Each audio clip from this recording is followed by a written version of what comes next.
At my daughter's wedding, her fiancé pulled out a chair as I was sitting down, and I fell to the floor amid the laughter of the guests. "Your place is on the floor," he said mockingly, humiliating me in front of everyone. But suddenly, the groom's father stood up, looked at me in shock, and whispered, "Sir, is that you?" That moment changed everything. Before we continue, please subscribe to the channel and write in the comments what time it is where you are now. The screech of brakes cut through the winter evening as tires skidded against asphalt. A car door slammed shut with enough force to rattle the garage windows. I dropped my wrench, oil splattering across the concrete floor, as Vivian burst through the side door. "Dad, you won't believe—" She stopped mid-sentence, bouncing on her toes like she used to when she was 7, and had a secret burning inside her chest. I wiped my hands on the oil-stained rag, squinting against the harsh fluorescent light. The vintage Harley I'd been rebuilding sat half-assembled, engine parts scattered across my workbench like mechanical confetti. Winter air seeped through the gaps around the door, mixing the smell of motor oil with the crisp January night. "What's got you so worked up, sweetheart?" I straightened my back, feeling the familiar ache from hours bent over the engine. Her eyes sparkled brighter than the engagement ring catching the garage light. The diamond was bigger than anything I could have afforded on a mechanic's salary. She thrust her phone toward me, nearly vibrating with excitement. "Jasper proposed! Look, Dad, look at this video." I set down the rag and took her phone carefully, my calloused fingers leaving smudges on the screen. The video showed a restaurant I'd never been able to afford. Crystal chandeliers, white tablecloths, servers in pressed uniforms. Jasper knelt beside a table, his expensive suit perfectly tailored, a Rolex glinting on his wrist as he presented the ring box. "He said we're getting married in April," Vivian rushed on, her words tumbling over each other. "You'll be so happy for me, Dad. He's everything I've dreamed of." I watched the video again, noting how Jasper barely looked at the young waitress who refilled their water glasses. His gesture was dismissive, almost irritated by the interruption. In the background, I caught his voice saying something to someone off camera, the tone condescending though I couldn't make out the words. "Of course I'm happy for you, Princess." I handed back the phone, forcing a smile. "When do I get to meet his parents?" Vivian's nervous laughter echoed against the garage walls. "Oh, they're traveling in Europe for 2 months, but they'll be back just before the wedding. Jasper says we don't need to wait for them to plan everything." Traffic hummed from the Brooklyn street beyond the garage door. Somewhere down the block, neighbors called goodnight to each other, their voices carrying on the cold air. I picked up another wrench, needing something to do with my hands. "That's quite a timeline," I said, keeping my voice neutral. "April's not very far away." "I know." She spun around, arms outstretched like she was embracing the whole world. "Jasper says when you know, you know. He doesn't believe in wasting time with long engagements." The fluorescent light buzzed overhead, casting harsh shadows across the tools scattered on my workbench. I glanced at the video one more time as Vivian held the phone, watching Jasper's face. Something about his expression when he thought no one was looking made my chest tighten. "Show me that ring again," I said, stepping closer. She extended her hand, and I studied the diamond carefully. It was flawless, expensive, the kind of ring meant to impress rather than express love. The setting was modern, cold somehow, lacking the warmth of the simple band I'd given her mother 28 years ago. "It's beautiful, Vivian. Really beautiful. Isn't it? He has such amazing taste."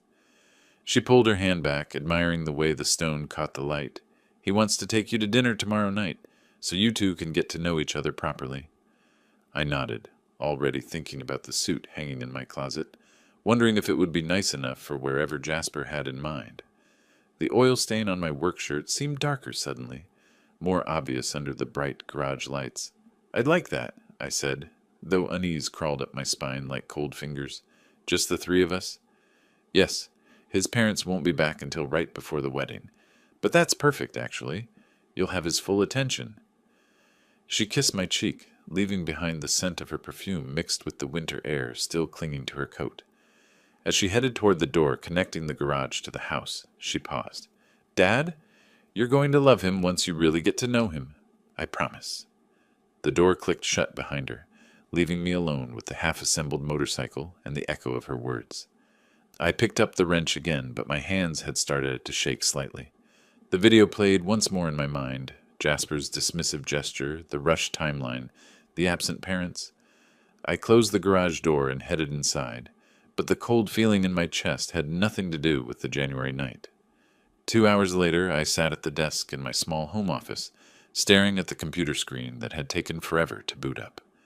The photo of Maria smiled at me from its place beside the monitor, her wedding dress white as fresh snow, her eyes bright with the same joy I'd seen in Vivian's face tonight. I touched the gold chain around my neck where my wedding ring hung, hidden beneath my shirt. The metal was warm from my body heat, a constant reminder of promises made and kept. "I need to know who this boy is, Maria," I whispered to the photograph. "Help me protect our girl." Facebook loaded slowly on my old computer. I'd found Jasper's profile easily enough. Jasper Hale, financial analyst at Morrison & Associates. His profile picture showed him leaning against a red Ferrari, sunglasses reflecting the camera flash, his smile sharp as a knife edge. I scrolled through his posts, each one making my stomach tighten further. Finally found someone who appreciates the finer things. Moving Up posted 3 days ago with a photo of an expensive restaurant bill. Old generation just doesn't understand modern success. Still living in the past while we're building the future. From last week, with dozens of likes from friends whose profiles showed similar attitudes. In the comments section of a friend's post about getting a promotion at a construction company, Jasper had written, "Congrats, I guess. Some people are content with ordinary lives, not me." Ambition matters. My hands clenched into fists as I read through more posts. Photo after photo of luxury cars, expensive watches, high-end restaurants. But it wasn't the money that bothered me. It was the attitude behind every caption, every comment. The way he looked down on people who worked with their hands, who built things, who served others. A post from December caught my attention. Upgrading my lifestyle one smart choice at a time. Sometimes you have to leave your past behind to step into your future. The comments were filled with encouragement from friends who seemed to share his values. One person had asked about his new girl, and Jasper had replied, "She's perfect, sweet, trusting, and her father's exactly the kind of simple man who won't complicate things." Simple man. The words hit me like a physical blow. I leaned back in my chair, the old springs creaking under my weight. Around me, the small office felt smaller suddenly. Family photos covered the walls. Vivian's graduation, her first apartment, birthday parties where she'd blown out candles, while I cheered from behind the camera. In every picture, it was just the two of us. No extended family. No safety net beyond what I could provide with my own two hands. The military commendations hung in a simple frame near the bookshelf, but I rarely looked at them anymore. That part of my life felt distant now, like it belonged to someone else. What mattered was the promise I'd made to Maria, the day Vivian was born. I would protect our daughter from anyone who might hurt her. I clicked through more of Jasper's photos. Him at charity events, but always positioned to show off his expensive suit rather than the cause. Pictures from work functions where he stood slightly apart from his colleagues, his body language suggesting he considered himself above their company.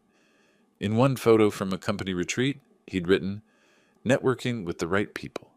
It's not what you know, it's who you know and how to use them." Use them. The phrase made my skin crawl. The house was quiet around me, settling into the night with familiar creaks and sighs. Through the thin walls, I could hear Mrs. Rodriguez next door, watching her evening telenovela, the dramatic music drifting through the winter air. Normal sounds of a normal neighborhood where people looked out for each other and worked honest jobs. I thought about Vivian's face tonight, how radiant she'd looked, how completely she trusted this man. She'd inherited her mother's ability to see the best in people, to believe in love conquering all obstacles. It was one of the things I cherished most about her, and now it terrified me. My reflection stared back from the dark window, gray hair, weathered face, hands that showed decades of honest work. Everything Jasper seemed to despise about my generation. But those hands had held my daughter when she cried, had taught her to ride a bicycle, had worked extra shifts to pay for her college education. I closed the laptop and sat in the darkness for a long moment. Tomorrow night I would meet Jasper face to face. I would look him in the eye and see if the man matched the arrogant voice in these posts. I would give him a chance to prove my suspicions wrong. But if he was what these posts suggested, if he saw my daughter as another acquisition, another step up his social ladder, then I would need to find a way to protect her without destroying her faith in love itself. The photograph of Maria seemed to nod in the dim light from the street lamp outside. I touched the wedding ring beneath my shirt one more time, drawing strength from the metal that had witnessed decades of devotion. Tomorrow, I would begin to learn what kind of man wanted to marry my daughter. I woke up the next morning with Jasper's social media posts still burning in my mind. Sleep had come in fragments, interrupted by dreams of Maria, warning me about men who saw love as a business transaction. The winter sun struggled through my bedroom curtains, casting weak light across the room where I'd raised Vivian alone for 26 years. The phone rang while I was spreading peanut butter on toast, my breakfast routine unchanged for decades. Vivian's voice bubbled through the speaker, still riding high on engagement euphoria. "Dad, good morning. Did you sleep well?" I couldn't sleep at all. I kept staring at my ring. "Morning, sweetheart. I'm glad you're happy." I set down the knife, focusing on keeping my voice steady. "So, about tonight. Jasper made reservations at the Golden Fork for 7:30. Do you know it? It's in Manhattan, near Central Park. He says it's one of the city's hidden gems." I knew the name from newspaper reviews I'd never had reason to read, the kind of place where appetizers cost more than I spent on groceries in a week. "Sounds fancy," I said, already wondering if my one good suit would be appropriate. "Oh, it is. Jasper has such refined taste. And Dad? His parents are still in Europe. They won't be back until just before the wedding. But that's perfect because tonight will be all about you two getting to know each other." 2 months in Europe. The kind of casual luxury that spoke of serious money. I thought about my own vacation time, saved up over years and spent on long weekends fixing the house or visiting historical sites with Vivian. "When did they leave?" I asked. "Right after Christmas. They're doing some kind of extended art tour. Florence, Paris, Vienna. Jasper says they travel for months at a time. Isn't that romantic? Or convenient," I thought, but kept it to myself. "Well, I'm looking forward to meeting your young man properly," I said. 7:30, you said? "Yes. And Dad? Dress nice, okay? Jasper really values making good first impressions." After she hung up, I stood in my small kitchen, looking around at the home I'd worked so hard to maintain. The refrigerator was covered with Vivian's artwork from elementary school, photos from her college graduation, memories of a life built on love rather than money. The morning light revealed every worn edge, every place where I'd chosen function over form because my budget demanded it. I spent the afternoon preparing like I was getting ready for an inspection. My one good suit, navy blue, purchased for Vivian's college graduation, hung from the closet door while I considered whether it would pass muster at the Golden Fork. The fabric was quality, but it was 5 years old and showed the careful mending I'd done on a small tear near the pocket. In the bathroom mirror, I studied my reflection with brutal honesty. 58 years old, hair more gray than brown, face marked by decades of outdoor work and the stress of single parenthood. My hands bore scars from years of mechanical work, calluses that spoke of honest labor. Not the manicured hands of a man who made his living with spreadsheets and market analysis. I shaved carefully, using the electric razor Vivian had given me last Christmas. She'd said it would give me a professional look, and I'd accepted it with amusement, knowing she worried about me in ways that reversed our traditional roles. The suit fit well enough, though it felt strange after months of work clothes and casual wear. I'd kept myself in good shape despite my age, but the formal clothing emphasized how rarely I had occasion to dress up these days. Most of my social life revolved around neighborhood barbecues and Vivian's birthday dinners, events where comfort mattered more than appearance. As I adjusted my tie, I thought about the questions I wanted to ask without seeming intrusive. How long had he known he wanted to marry Vivian? What were his long-term plans? Did he understand the kind of woman she was? Someone who valued loyalty and kindness over material success? But underneath the polite inquiries I was planning, darker questions lurked. Why the rush to marry? Why were his parents conveniently absent? And most importantly, did he love my daughter for who she was, or for what she represented to him?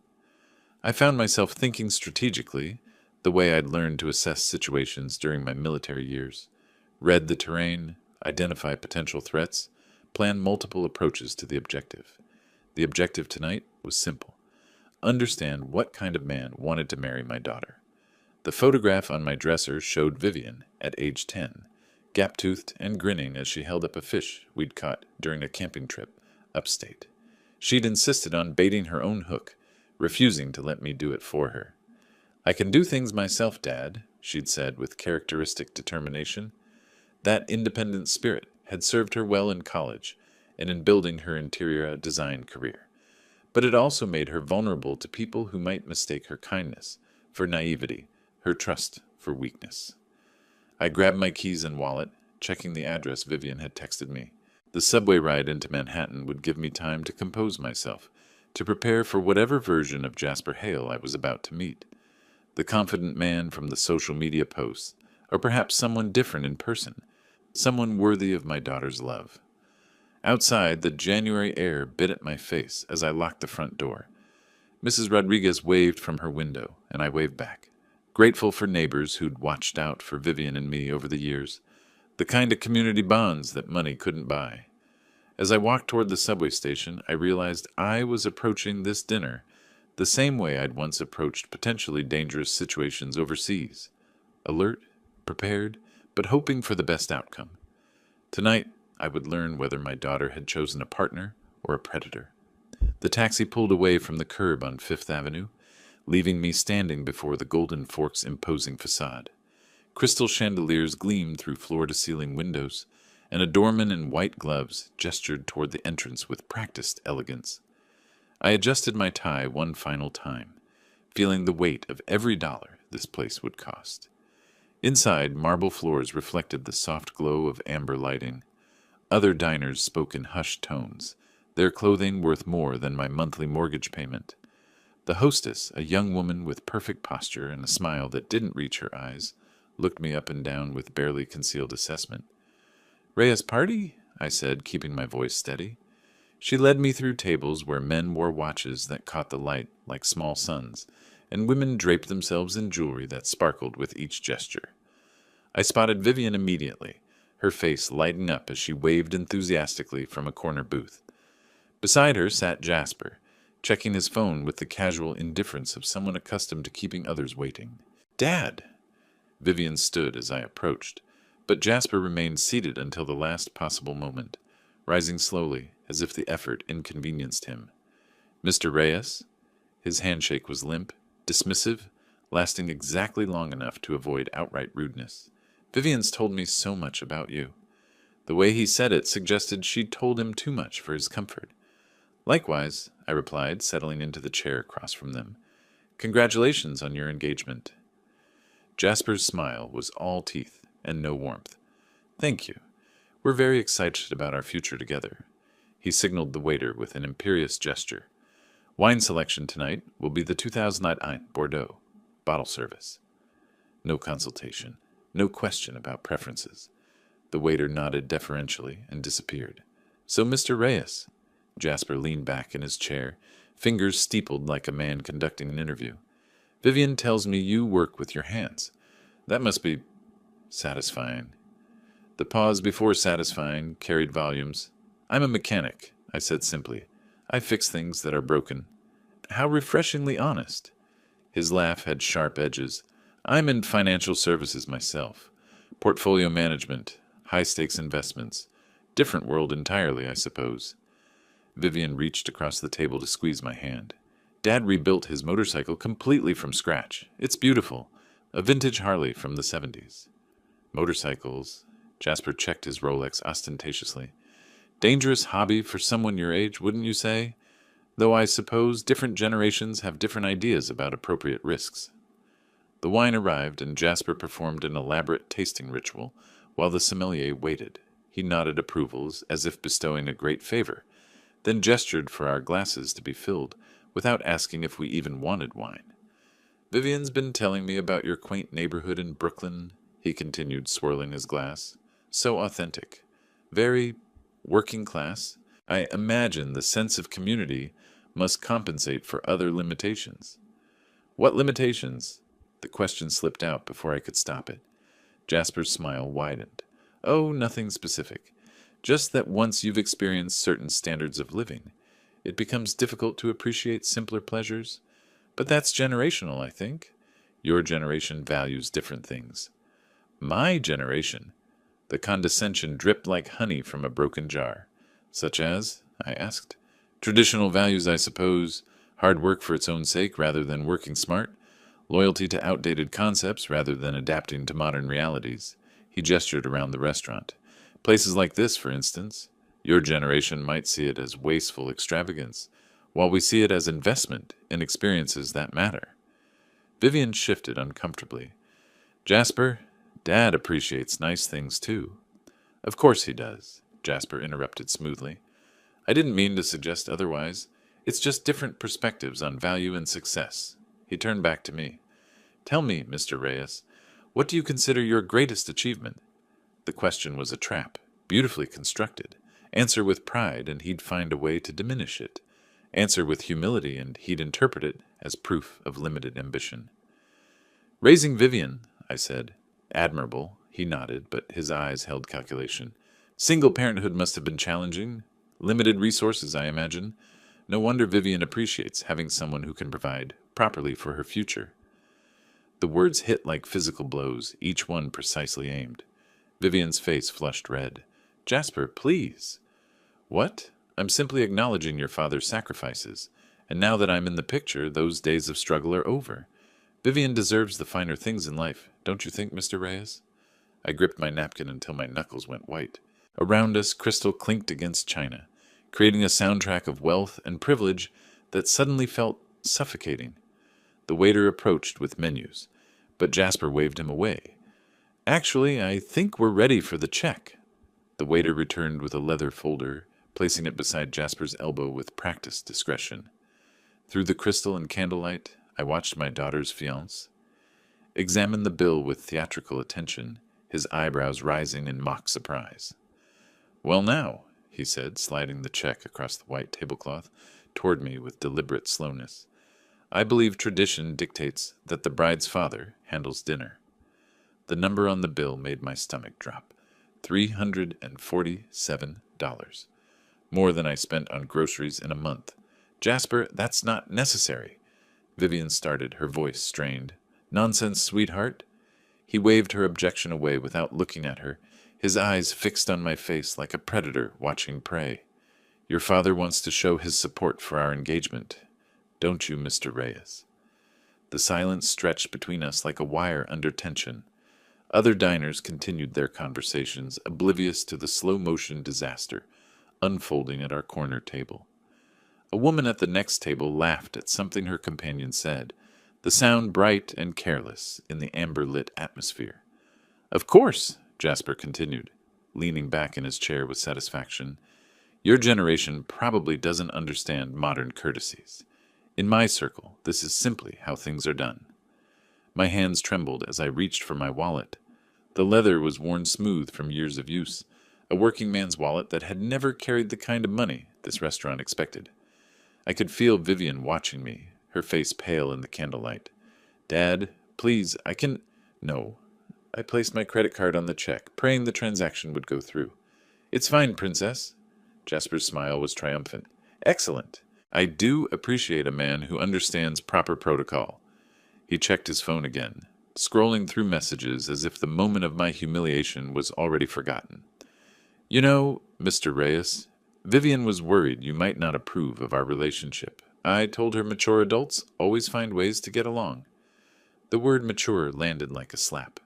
Around us, the restaurant hummed with quiet prosperity. The clink of expensive silverware, the whisper of designer fabrics, the soft laughter of people who belonged in places like this. I had never felt more like an outsider. I simply believe in treating people with respect, I said carefully. Respect? Jasper looked up from his phone, eyebrows raised in apparent confusion. I thought I was being quite respectful. After all, I'm allowing you to maintain traditional customs. Some men in my position might insist on modern arrangements, but I understand the importance of letting older generations feel useful. Vivian's wine glass trembled in her hand. Jasper, please stop. Stop what, darling? I'm simply having a conversation with your father. His tone was innocent, but his eyes glittered with malicious amusement. Unless he's uncomfortable with honest discussion about our different backgrounds. The waiter returned with my credit card and a receipt. I signed it with a hand that shook slightly, the tip amount painful but necessary to maintain dignity in front of the staff. $362 total, nearly a week's wages. There we are, Jasper said brightly, as if he'd done me a favor. Nothing like a good meal to bring family together, though I suppose this is quite a step up from your usual dining experiences, Mr. Reyes. I stood slowly, my chair scraping against the marble floor. The sound seemed to echo in the sudden quiet that had fallen over our table. Vivian looked up at me with eyes that held growing horror and understanding. Thank you for dinner, Jasper continued, still seated, still smiling. I'm sure Vivian will appreciate seeing how well her two favorite men get along. The casual cruelty of it, the way he'd orchestrated my humiliation while positioning himself as gracious, took my breath away. This wasn't nervousness or social awkwardness. This was deliberate character assassination performed with surgical precision in front of my daughter. Dad, Vivian whispered, standing as well. Her engagement ring caught the candlelight, throwing sparkles across the tablecloth like scattered stars. I looked down at Jasper, still lounging in his chair with the confidence of a man who'd never faced real consequences for his actions. His expensive suit, his perfect hair, his smug expression, everything about him screamed privilege and entitlement. Vivian, I said quietly, I think we need to talk. I touched Vivian's elbow gently, guiding her away from the table toward a quieter alcove near the restaurant's entrance. Behind us, Jasper remained seated, already absorbed in his phone as if the evening's events were simply another successful business transaction. The alcove was dimly lit, designed for intimate conversations and private moments. Through the amber glass, I could see the busy Manhattan street beyond, normal people living normal lives, unaware of the small drama playing out behind crystal and marble. Dad, Vivian started, then stopped, her hands twisting together in her lap. Princess, I kept my voice gentle, though my chest still burned with suppressed anger. I need you to really think about how he treated both of us tonight. She stared at the table between us, her engagement ring catching the soft light. Maybe he was just nervous. First impressions are hard, and he knows how important you are to me. Was that nervousness? I asked quietly. The way he spoke about our neighborhood? The way he made me pay while acting like he was doing me a favor? Her face flushed, but she still wouldn't meet my eyes. He's used to a different world, Dad. Different customs. Maybe it just seemed normal to him. Vivian, look at me. She raised her head reluctantly, and I saw my little girl again, the child who used to crawl into my lap when the world felt too big and confusing. A man who truly loves you would never deliberately humiliate your father, I said. He wouldn't mock the neighborhood where you grew up or dismiss the work that put food on your table. But I love him, she whispered, and the words sounded like a plea. And he says he loves me. I believe you love him. But, honey, love isn't enough if it's not returned the same way. I reached across the table, covering her hands with mine. I've seen his type before. They start with small disrespects and build from there. Tonight was a test, to see how much I'd take, how much you'd excuse. She was quiet for a long moment, staring at our joined hands. When she spoke, her voice was barely audible. I saw how he looked at you. That wasn't nervousness, was it? No, sweetheart, it wasn't. He's never talked to me that way, she said quickly, as if defending him could make the evening's events disappear. He's always been sweet and attentive. I'm sure he has been. You're beautiful, successful, kind. Everything a man like him wants to acquire. The word tasted bitter in my mouth. But acquisition isn't love, Vivian. Love means cherishing what someone values, not dismissing it. Tears gathered in her eyes. What if you're right? What if I've made a terrible mistake? The question broke my heart. I thought of all the times I'd watched her struggle with decisions, wanting to shelter her from every disappointment, but knowing she needed to learn to trust her own judgment. Then you figure out what to do next, I said simply. And you remember that whatever happens, you're not alone. You have people who love you for exactly who you are, people who would never ask you to be ashamed of where you come from. She wiped her eyes with the cloth napkin, leaving small dark spots on the expensive fabric. I thought I was so smart, so independent. How did I not see this? Because you have a good heart, and you believe the best in people. Don't ever let anyone make you think that's a weakness. I squeezed her hands. You deserve someone who honors what you value, not someone who sees your love as a step up his social ladder. Through the alcove's glass partition, I could see Jasper still at our table, now speaking animatedly on his phone. His body language was relaxed, confident, a man who believed he'd won an important victory. I keep thinking about the way he talked about our neighborhood, Vivian said slowly, like it was something embarrassing instead of home. Your mother and I chose that neighborhood because it was full of good people who looked out for each other. You grew up surrounded by teachers and firefighters and shop owners who knew your name and watched you grow up. That's not something to be ashamed of. I know, she said, but her voice was uncertain. Do you? Because the way he talked tonight, you'd think honest work was something to be hidden, like the hands that built your treehouse and taught you to change a tire were somehow shameful. She looked back toward Jasper, who had finished his call and was now checking his watch with obvious impatience. He's probably wondering what's taking so long. Let him wonder. I kept my voice steady, though part of me wanted to march back to that table and explain a few things about respect. This conversation is about you, not him. What should I do, Dad? The question I'd been dreading and hoping for in equal measure. I thought of Maria, of the advice she would have given our daughter in this moment. Only you can decide that, Princess. But whatever you choose, I'll be here. And if you ever need a safe place to land, our door's always open. She nodded, fresh tears spilling over. I love you, Dad. I love you too, sweetheart, more than you'll ever know. She stood up slowly, straightening her dress and composing herself. I should go back. He'll want to leave soon. I stood as well, fighting the urge to pull her into my arms and carry her home like I had when she was small, and the world had hurt her feelings. Just remember what we talked about, okay? And trust your instincts. They're better than you think. We walked back toward the main dining room together, her hand resting lightly on my arm. The taxi pulled away from the Golden Fork as Manhattan's glittering facade began to fade behind us. I slumped against the worn vinyl seat, feeling every one of my 58 years settling into my bones like winter cold. The driver's radio played soft jazz, a stark contrast to the symphony of car horns and sirens that formed the city's eternal soundtrack. Through the fogged window, I watched the transformation unfold, towering glass monuments giving way to older brick buildings, designer storefronts replaced by corner bodegas and laundromats.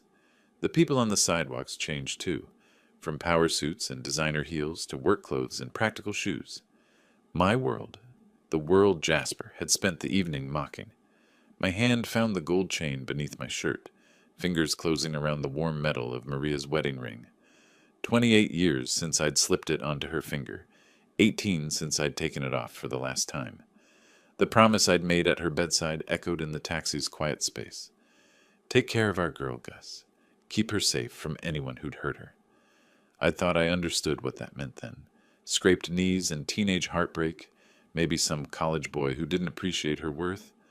I never imagined someone like Jasper, who could slice her self-worth into ribbons while smiling and calling it love. The Brooklyn Bridge stretched ahead, its cables catching the reflection of streetlights like a web of silver threads. Below, the East River flowed dark and endless toward the harbor where I'd first set foot in New York 40 years ago, fresh out of the service with nothing but hope and determination. What would you do, sweetheart? I whispered to the window, watching Maria's face form in the condensation. How do I protect her without losing her? But I knew what she'd say. Maria had never tolerated bullies, whether they wore expensive suits or torn jeans. When Vivian was 8 and Tommy Morrison kept pulling her braids at school, Maria had marched down to that playground and given Tommy a lecture about respect that left him wide-eyed and apologetic. Not through threats or intimidation, but through the simple, devastating power of moral authority. The taxi turned off the bridge into familiar territory. Brownstone apartments with fire escapes zigzagging down their faces, small front yards where people grew tomatoes and roses in equal measure. Mrs. Rodriguez's window glowed warm yellow, her evening telenovela providing soundtrack to the neighborhood's settling rhythm. I thought about Vivian's face in that quiet alcove, the way her certainty had cracked when I'd asked her to really look at Jasper's behavior. She was starting to see it, the condescension disguised as charm, the control masquerading as care. But seeing and accepting were different things, especially when your heart was invested in a different story. My chest tightened as I replayed the evening's humiliations, the way Jasper had dismissed our neighborhood as quaint, as if the place where I'd raised my daughter was some kind of museum exhibit. The calculated cruelty of sliding that check across the table, knowing exactly what it would cost me, knowing I'd pay it anyway for Vivian's sake. But it was more than money. It was the message behind it, that I was old, weak, irrelevant, that my values were outdated, my work meaningless, my love for my daughter nothing more than an obstacle to be circumvented. "You're wrong about that, boy," I said to the passing streetlights. "Dead wrong." The taxi slowed, turning onto my street, where the trees were just beginning to show the first hints of spring buds. Porch lights created pools of welcome warmth, and I could see Mr. Fox across the street putting out his garbage for tomorrow's collection. Normal people living normal lives, building something solid with their hands and hearts. I'd spent 30 years in this neighborhood, watching children grow up and move away, helping neighbors through divorces and job losses and family celebrations. These were the people Jasper saw as beneath him, teachers and mechanics and shop owners who measured their worth in relationships rather than bank accounts. The wedding ring pressed against my chest as the taxi pulled up to my house. Through the front window I could see the living room where I'd taught Vivian to tie her shoes, where we'd watched Saturday morning cartoons and built blanket forts that covered half the furniture, where Maria and I had planned our future, and where I'd raised our daughter alone when that future was cut short. "I promised you I'd keep her safe," I said to the empty seat beside me. "That boy is dangerous, Maria. Not with fists or weapons, but with something worse. He wants to own her, not love her." The meter clicked off, and I handed the driver cash with a tip that would help him get home to his own family. As he pulled away, I stood on the sidewalk, looking up at the house that had sheltered 3 generations of honest living. Tomorrow, I would call Vivian. We'd talk, really talk, about what she'd seen tonight and what it meant for her future. I wouldn't try to control her choice, but I'd make sure she understood what choice she was making.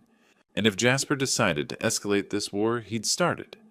Well, he'd learn that underestimating a man based on his work clothes was a mistake that carried consequences.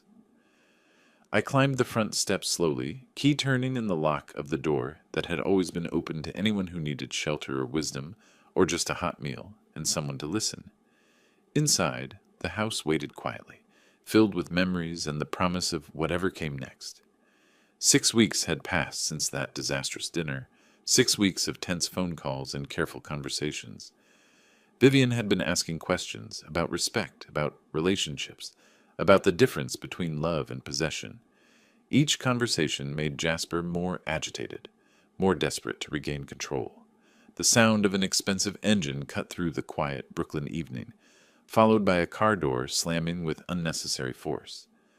Through my front window, I watched Jasper stride up the walkway, his expensive coat whipping behind him like a battle flag. He didn't knock, he pounded. I opened the door to find him standing on my porch, his usual polished veneer cracked and ugly. Without invitation, he pushed past me into the living room, his eyes taking in the modest furniture and family photos with unconcealed disdain. "We need to talk," he said, spinning to face me. "Now." I closed the door deliberately, keeping it unlocked. "About what?" "Don't play dumb with me." His voice was sharp, aggressive. "Vivian's been different since that dinner. She's asking questions, having doubts. I know you've been poisoning her mind against me." "Have I?" I kept my tone level, watching him pace like a caged animal in my living room. "What exactly do you think I told her?" "You told her I was disrespectful, that I don't value family." He stopped pacing, his hands clenched at his sides. "You made her question everything about our relationship." I told her what I observed. Nothing more, nothing less. His laugh was harsh, brittle. Right, the concerned father act. Very touching. He stepped closer, using his height to try to intimidate. But here's what you're going to do. You're going to call her tomorrow and apologize. Tell her you were wrong about me, that you overreacted. Or what? The question hung in the air between us. Jasper's face flushed red, and for a moment the mask slipped completely away. Or you'll find out what it's like to lose access to your daughter permanently. I studied his face, the entitled rage, the desperation beneath the bluster. This was a man who'd never been told no, never faced real resistance. In his world, money and status solved every problem, bought every compliance. Young man, I said quietly, I think you're forgetting yourself. Am I? He pulled out his phone, waving it like a weapon. One call to Vivian right now. I tell her you threaten me, that you're trying to break us up out of jealousy. Who do you think she'll believe? Her loving fiancé? Or her bitter, lonely father? Is that really how you want to play this? Something in my tone made him hesitate. For the first time since he'd barged through my door, uncertainty flickered across his face. I stood perfectly still, hands relaxed at my sides, but something about my posture made him take a half step back. You don't understand, he said, his voice rising. I've worked too hard to get where I am. I won't let some old mechanic ruin everything I've built. And what exactly have you built? Success, money, a future. He gestured wildly around my modest living room. Things you wouldn't understand. Real achievement, not just this? This, I said, indicating the photos of Vivian's childhood on the mantelpiece, is a daughter who knows she's loved unconditionally. This is 26 years of bedtime stories and scraped knees and homework help. This is what actual achievement looks like. Sentimental garbage? But his voice had lost some of its edge. The world doesn't run on bedtime stories, old man. It runs on power and money, and knowing how to use both. Maybe your world does. I moved slightly, not threatening, but positioning myself between him and the deeper parts of my house. But Vivian comes from a different world, one where character matters more than bank accounts. He was sweating now, despite the cool evening, his expensive shirt starting to stick to his skin. She'll choose me. When it comes down to it, she'll choose the life I can give her over whatever this represents. Will she? I asked mildly, because from what I've seen lately, she's starting to understand the difference between being provided for and being valued. For a moment, I thought he might actually swing at me, his whole body tensed, hands curling into fists. But something, maybe the way I stood perfectly calm, maybe some instinct that warned him he was out of his depth, made him check himself. This isn't over, he said, but the words lacked conviction. Vivian's mine. She chose me, not this, not you. Vivian's not property, son. She doesn't belong to anyone. He headed for the door, then turned back one more time. You have no idea who you're dealing with?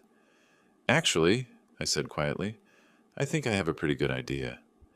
After he left, I stood in my living room listening to his car roar away into the night. Through the walls, I could hear Mrs. Rodriguez's television, the Johnsons' dog barking at something in their yard, normal sounds from normal people living normal lives. But nothing about this felt normal anymore. I picked up the phone to call Vivian, then set it down again. This conversation needed to happen face to face. The next afternoon, I stood outside Vivian's Manhattan apartment building, a small bouquet of daisies, her mother's favorite flowers, clutched in my weathered hands. The doorman recognized me from previous visits, nodding respectfully as he announced my arrival. Send him up, came Vivian's voice through the intercom, warm but cautious. The elevator ride to the 15th floor gave me time to organize my thoughts. How do you tell your daughter that her fiancé came to your house making threats? How do you balance honesty with the need to let her make her own choices? She opened the door before I could knock, and I was struck by how tired she looked. Dark circles shadowed her eyes, and her usual bright smile seemed forced. Dad, she stepped aside to let me enter. What brings you here? These are for you. I offered the daisies, watching her face soften as she recognized the significance, and I wanted to talk. Her apartment was beautiful, all clean lines and carefully chosen colors that reflected her design talent. But I noticed how sterile it felt compared to our family home, how the expensive furniture created distance rather than intimacy. Let me put these in water, she said, disappearing into the kitchen. Coffee? That would be nice, Princess. When she returned with 2 steaming mugs, we settled on her modern sofa. Beautiful, but not particularly comfortable. She tucked her legs beneath her like she used to as a child, and for a moment I saw my little girl again. I want you to know, I began carefully, that whatever happens between you and Jasper, I love you completely. Your happiness is the most important thing to me. She nodded, but her eyes were wary. But I also need you to know that Jasper came to see me last night. Her coffee mug stopped halfway to her lips. He what? He was angry, said you'd been asking questions, having doubts. He wanted me to call you and apologize, tell you I was wrong about him. I kept my voice steady, factual. When I refused, he made some threats about cutting off my access to you. Vivian set down her mug with shaking hands. I can't believe I knew he was upset about things, but to go to your house? How did he act when he came home last night? She was quiet for a long moment, staring into her coffee. Agitated, angry. He said he'd had a difficult day at work, but now that I think about it... She looked up at me with growing horror. Dad, I'm so sorry. I never thought he would... You have nothing to apologize for. I leaned forward, covering her hands with mine. But I am worried about you. The way he spoke about you last night, like you were something he owned rather than someone he loved. Tears gathered in her eyes. I've been thinking about what you said at the restaurant, about respect and how people treat what you value. She wiped her cheek with the back of her hand. He's never talked about our neighborhood the way he did that night. Never made me feel ashamed of where I came from. And how do you feel about that? Confused, hurt. She pulled her hands free, wrapping her arms around herself. I love him, Dad. I really do. But the man I fell in love with wouldn't threaten my father, wouldn't try to cut me off from my family. People don't usually start with the big controlling behaviors, I said gently. They start small, criticizing your friends, making you feel guilty for spending time with family, making you question your own judgment. She was nodding, tears flowing freely now. He has been doing that. Little comments about my choices, about how I should dress for his work functions, about how my friends aren't sophisticated enough. She looked at me with dawning realization. How did I not see it? Because you loved him. Because you wanted to believe the best. I moved closer, wrapping my arms around her like I had when she was small and the world felt too big and confusing. That's not a weakness, sweetheart. That's who you are. Someone who believes in people, who sees their potential. But what if I'm making a mistake? What if I'm throwing away something good because I'm scared?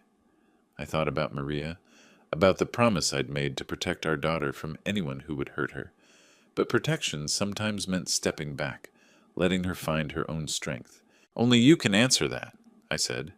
But I can tell you this. A man who truly loves you would never try to separate you from the people who matter to you. Love doesn't make demands like that. She cried quietly against my shoulder, while afternoon light streamed through her windows, illuminating the expensive furniture and designer accessories that suddenly seemed less important than the simple act of a father comforting his daughter. I don't know what to do, she whispered. You don't have to decide everything today. But remember, whatever you choose, I'll be here. Our door is always open, and our love for you never changes. She pulled back to look at me, her eyes red but clearer than they'd been in weeks. I love you too, Dad. So much. I know, Princess. I know. We sat together as the afternoon light faded, father and daughter rebuilt on the foundation of honesty and unconditional love. Whatever came next, we would face it together. April sunshine filtered through the flowering trees of eternal gardens, casting dappled shadows across white chairs arranged in perfect rows. I stood at the edge of the reception area, tugging at my jacket, the same navy suit from Vivian's college graduation, now feeling inadequate among the sea of designer formal wear. Guests mingled in clusters, champagne glasses catching the afternoon light like scattered diamonds. I recognized none of them beyond a few of Vivian's college friends, who offered polite waves from across the lawn. Everyone else belonged to Jasper's world. Sleek haircuts, expensive watches, conversations about stock portfolios and European vacations. The ceremony had been beautiful. Vivian glowed in her mother's altered wedding dress, The lace Maria had chosen 40 years ago transformed into something that honored both past and present. When the minister asked who gave this woman, I stood with pride despite the knot in my stomach, knowing what reception likely held in store. "Excuse me, sir," a young man with a camera approached. "Could you step aside? We're trying to get family photos."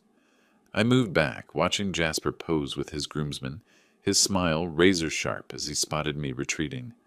This was his domain now, his rules. Every gesture reminded me that I was here on sufferance, a necessary inconvenience to be managed and minimized. "Dad!" Vivian appeared at my elbow, radiant despite the tension I could see in her eyes. "Come meet Jasper's college friends." But as we approached the group, Jasper materialized with practiced smoothness. "Sweetheart, the photographer needs you for a few more shots. Your father can introduce himself." She hesitated, glancing between us. "But I wanted—" "Trust me, we'll have plenty of time for mixing later." His hand on her waist was possessive, steering her away before she could protest further. Left alone among strangers, I wandered toward the reception tables, reading place cards until I found my name. Table 12, far from the wedding party, sandwiched between Vivian's elderly great-aunt and a couple I didn't recognize. The message was clear: family, but barely. "You must be Vivian's father." A woman in pearls extended her manicured hand. "I'm Caroline, Jasper's colleague. He's told us so much about you." The way she said it suggested the stories hadn't been flattering. "All good things, I hope." I kept my voice neutral. Her laugh was like wind chimes in a storm. "Oh, you know how Jasper is. So clever with his observations about people." Around us, the reception began to flow like choreographed theater. Waiters glided between tables with silver trays, wine glasses refilled before they emptied, conversations humming with the easy confidence of money talking to money. I found my assigned seat and greeted my table mates. Aunt Ruth, who squeezed my hand with genuine warmth, and the Hendersons, nice people who'd known Vivian since childhood. For a moment, surrounded by actual family and friends, I allowed myself to relax. That's when I saw Jasper approaching, his predator's smile firmly in place. "Mr. Reyes, how are you finding everything? Up to your standards?" The question carried barbs wrapped in silk.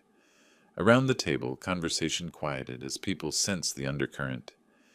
"Everything's beautiful," I replied carefully. "You and Vivian have done a wonderful job." "Well, Vivian had very specific ideas about elegance. I think we've achieved something quite sophisticated." He paused, letting his eyes sweep the lavish surroundings. "Though I suppose this is all quite different from what you're used to." Aunt Ruth's fingers tightened on her napkin.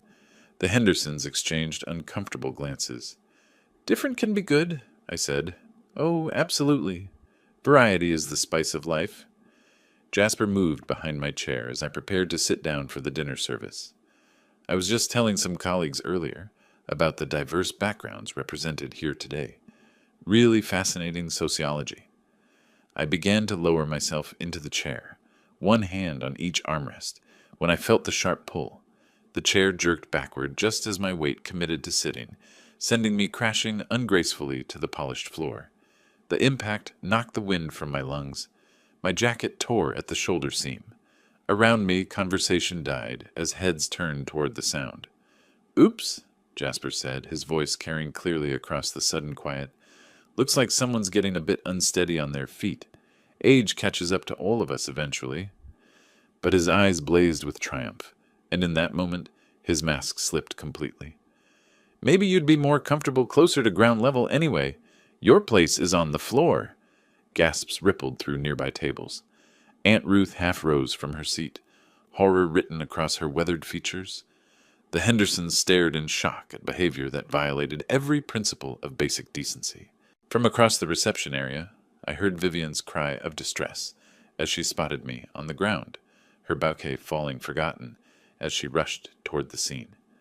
I lay there for a heartbeat, feeling every one of my 58 years, surrounded by the silence of 100 people who'd just witnessed deliberate cruelty disguised as accident.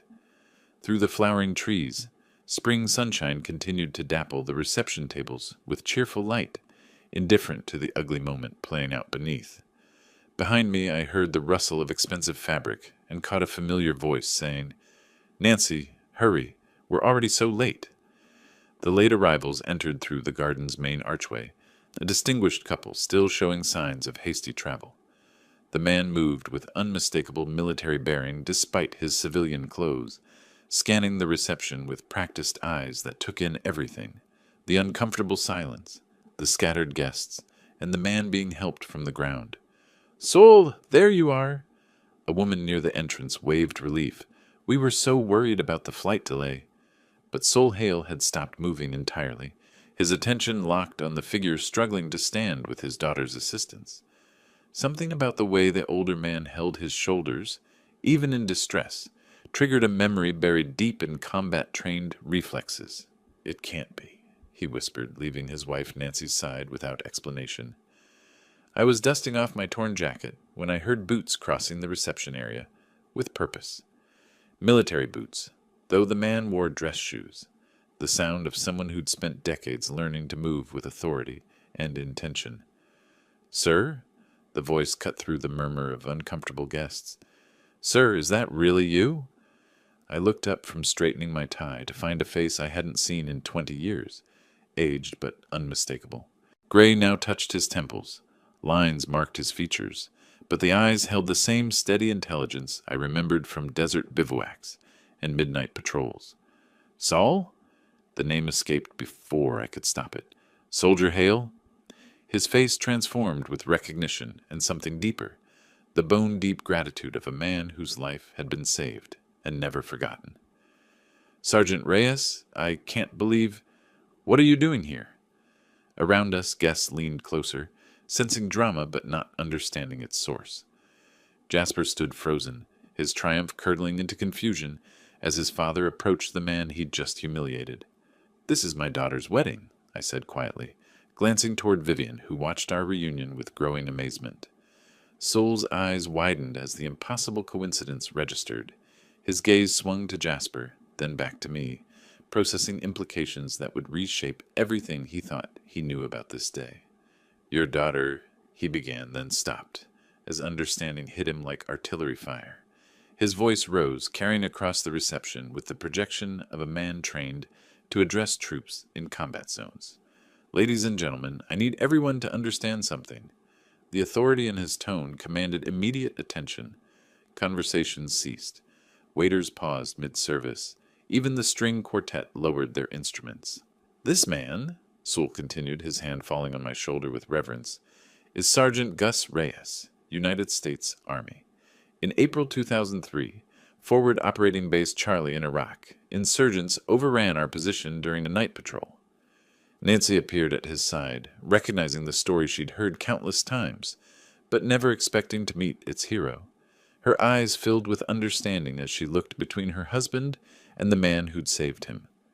"I was wounded, trapped under enemy fire." Saul's voice carried emotion that 20 years hadn't diminished. "This man, this hero, risked his life to pull me to safety. He carried me 300 yards through active gunfire to the evacuation point." Gasps rippled through the crowd. Heads turned toward me with new awareness, recontextualizing everything they'd witnessed. The man on the ground wasn't some working-class embarrassment. He was a decorated veteran who'd earned his honor in blood and courage.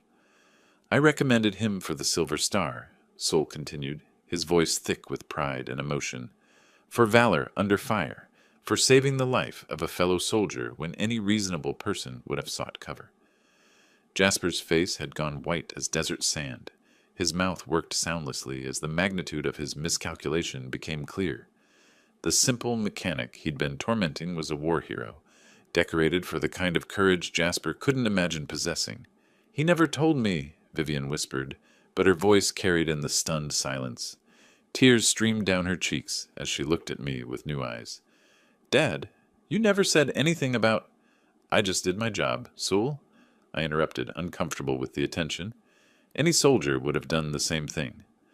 "No, sir, not any soldier." Sewell's voice cracked with emotion. "You saved my life so I could come home to Nancy, so I could see my son grow up, so I could walk him down this very aisle today." He turned toward Jasper, whose face now showed horror at the recognition of what he'd done. "This man is the reason I have a family," Sewell declared to the silent crowd. "He's a genuine American hero, And if I just witnessed someone treating him with anything less than complete respect? His eyes found Jasper's, carrying a father's disappointment that cut deeper than any shouting could. The reception area buzzed with whispered conversations as guests processed the revelation. Wine glasses sat forgotten on tables as people stared at the torn-jacketed man who'd carried their host's father to safety under enemy fire. From her position beside me, Vivian reached for my hand, squeezing it with fierce pride and love. "Welcome home, Sergeant," Soul said formally, snapping to attention in his dress clothes, a soldier honoring his commander one final time. The silence stretched like held breath until Jasper stepped forward, his face ashen but resolute. The confident predator who'd orchestrated my humiliation had vanished, replaced by a young man confronting the wreckage of his own character. His voice cracked. He cleared his throat and tried again, moving toward the microphone the band had been using for announcements. "I need to address everyone here." Guests shifted uncomfortably as he adjusted the microphone with trembling hands. Vivian moved closer to me, her grip on my arm tight with apprehension. What happened here tonight, what I did, was inexcusable. His words carried across the reception area, amplified for everyone to hear.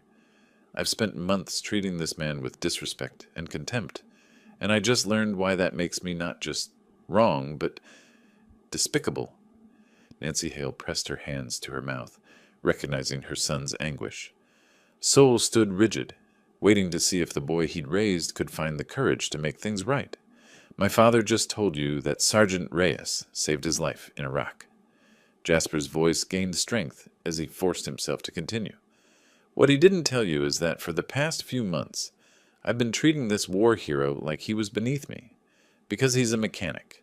Because he lives in Brooklyn instead of Manhattan. Because I was too insecure and stupid to see past my own prejudices." A woman at table 6 whispered something to her companion. I caught fragments. Pulled the chair, deliberately humiliated. "I made fun of his neighborhood, his work, his values. I forced him to pay for an expensive dinner just to watch him struggle with the bill."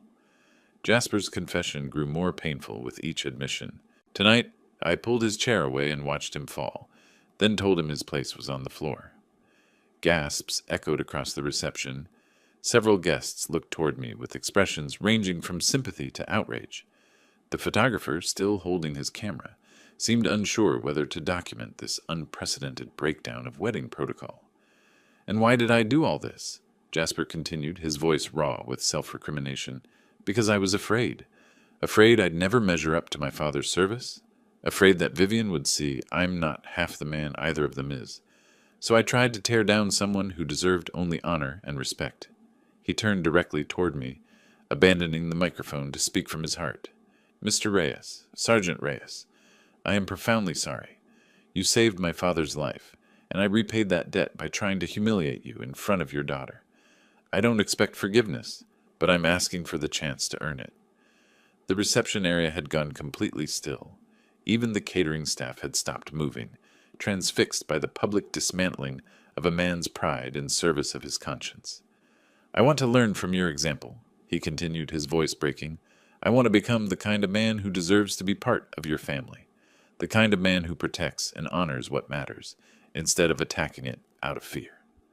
Tears streamed down Vivian's face as she watched her new husband strip away every pretense, every defense, laying his flaws bare before God and everyone. Nancy had moved to Saul's side, both parents watching their son with a mixture of heartbreak and hope. I stepped forward, feeling the weight of Maria's ring against my chest and the promise I'd made to protect our daughter. But protection sometimes meant teaching others how to love her properly. "Son," I said, my voice carrying clearly in the silence, "it takes more courage to admit mistakes publicly than it does to make them privately. What matters now isn't what you did. It's what you choose to do going forward." Relief flooded his features as I extended my hand, then pulled him into the embrace his apology had earned. Family means supporting each other through everything, the good times and the times when we fall short of who we want to be. "Welcome to our family," I said quietly for his ears alone, "and thank you for loving my daughter enough to become worthy of her." Sewell approached with military precision, but his eyes held the warmth of a father whose son had finally learned the lessons that mattered most. I'm proud of you, Jasper. This is the man I raised, the one I knew was in there. Nancy joined our circle, tears flowing freely as she embraced both Vivian and me. I'm so sorry for what you endured, but I'm grateful my son found the strength to make it right. The photographer raised his camera hesitantly. Should I? Yes, Vivian said firmly, her arm around my waist and her hand finding Jasper's. Document this, the moment our family really began. As applause began slowly and built to a crescendo, I felt Maria's presence as surely as if she stood beside me. Our daughter had chosen well, not the man Jasper had been, but the man he was becoming. The band resumed playing, couples moved toward the dance floor, and somewhere in the garden's flowering trees, spring sang its eternal song of growth and second chances. If you like this story, please like this video, subscribe to the channel, and share your impressions of this story in the comments. To listen to the next story, click on the box on the left. Thank you for watching.